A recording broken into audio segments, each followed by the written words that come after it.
Gusto mo bang malaman kung ilan na ang public watch hours mo? Or gusto mo rin bang malaman kung ilan na ba yung subscribers mo? Mahal mo ba ako dahil mahal mo ko? O kailangan mo ko dahil mahal mo ko? Char!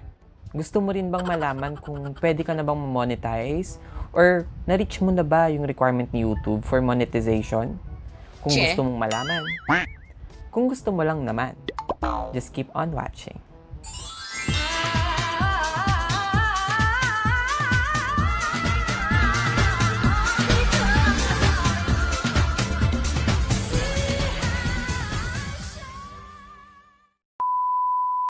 Hi guys! It's me, Gorgeous Bembem, and welcome back to my channel.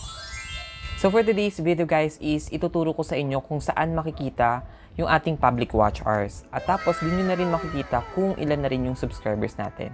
Bakit natin kailangan malaman? Kasi guys, ito yung paraan para mas ma-monitor natin kung pwede na ba tayong maging partner ni YouTube. Doon kasi naka-indicate kung ilan na lang yung kulang na watch hours and yung mga subscribers na kulang na lang natin. Reminder lang, sa requirement ni YouTube, meron tayong kailangan na 4,000 public watch hours. Tapos meron tayong kailangan na ma-reach na 1,000 subscribers.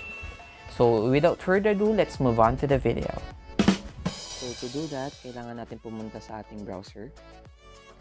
In my case, ang ginagamit ko is itong Chrome. Type mo yung youtube.com.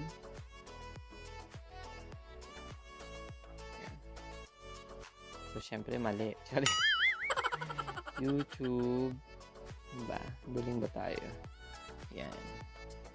Once nakapunta ka na dyan guys, click mo tong tatlong guhit na to. Tatlong dots pala. Sorry. Yan, yung tatlong dots. Yung tatlong guhit. Yan. So, click mo lang siya and then, hanapin mo yung desktop site. Yan. Dapat naka-enable siya. Pag kinlik mo yan, magiging ganito siya guys. Yan, liliit siya ng paganyan. Tapos magla-landscape na tayo. So ayan, naka-landscape lang ako guys para mas makita nyo. So i-click mo lang itong fast lock mo sis. Ayan. Tapos i-click mo itong YouTube Studio. Ayan. Talaga buwan.